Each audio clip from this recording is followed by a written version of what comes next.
নরসিংদীর পলাশে ডক্টর আব্দুল মঈন খানের জনসভায় জনতার ঢল।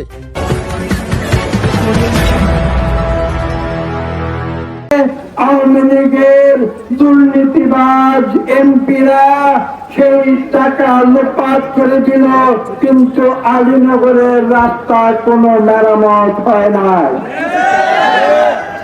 আজকে আলীনগরবাসীকে বুঝতে হবে যে আমরা আজকে সরকারে নাই, তা সত্ত্বেও আমরা কিন্তু আজকে আবার আলীনগর বাসীর পাশে এসে দাঁড়িয়েছি। আজকে সেই রাস্তার জন্য আমরা কোটি কোটি টাকা বরাদ্দ দিয়েছি এবং ইনশাআল্লাহ এই রাস্তা পুনরায় নতুন করে তৈরি হবে, যাতে এই প্রত্যন্ত অঞ্চল আলীনগরবাসীর কোন রকমের অসুবিধা না হয়। অত্যন্ত শ্রদ্ধাভাজন নেতা, সাবেক মন্ত্রী, বিএনপির জাতীয় স্থায়ী কমিটির সম্মানিত সদস্য জনাব ডক্টর আব্দুল মঈন খান।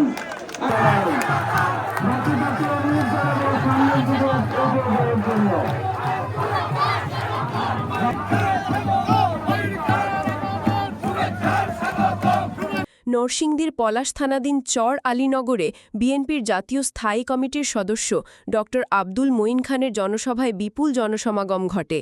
শনিবার বিকেল 4টায় শুরু হওয়া এই সভা মুহূর্তেই লোকে লোকারণ্য হয়ে ওঠে।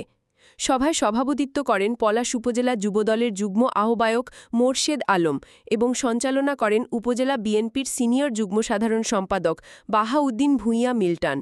অতিথি হিসেবে উপস্থিত ছিলেন নরসিংদী জেলা পরিবহন মালিক সমিতির সভাপতি সারোয়ার হোসেন, বাবুল সরকার, শাহিন শাহ শানু, এছাড়া Narsingdi chamber of commerce and ইন্ডাস্ট্রিজের পরিচালক ভিপি মনির, বিএনপি নেতা মহিউদ্দিন চিস্তিয়া, আবুল কালাম গাজীসহ স্থানীয় নেতৃবৃন্দ।